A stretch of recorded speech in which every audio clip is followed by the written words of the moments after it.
هیڅ به مې ونه کړې نو جواب یې راکړو.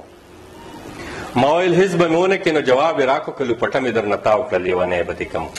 زه خبر نه یم چې ژوند څه وي، خو هغې به ویل زه خبر نه یم چې ژوند څه وي، خو هغې به ویل چېرته به درشمه جانانه را ژوندی به دې کړم. خوږو کتونکو په سواتنامه کې د ناز صاحب سره خبرې اترې روانې دي د وطن ټي وي په دغه شیشه باندې، او د وطن ټي وي او په سواتنامه کې خصوصا زموږ دا خواهش دی چې داسې خبرې وکړو، داسې څه نوي کله راوړو چې هغوی څه نه څه سترګې رڼا شي. بهرحال وخت په وخت باندې به په دغې باندې عمل کوو، مخ په وړاندې به ځو.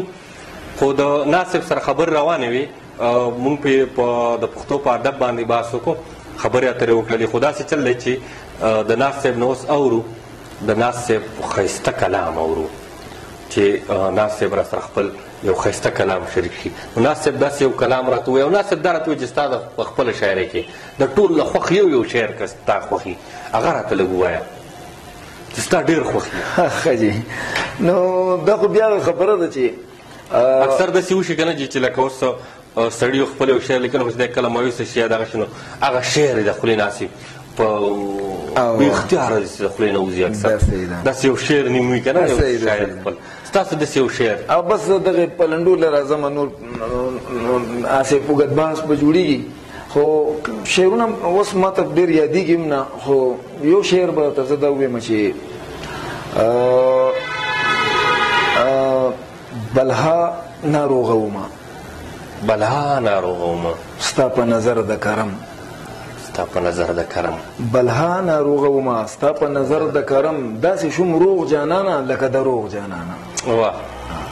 او بل شعر دی چې بلها ناروغه ومه ستا په نظر د کرم، داسې شوم روغ جانانه لکه د روغ جانانه. واه.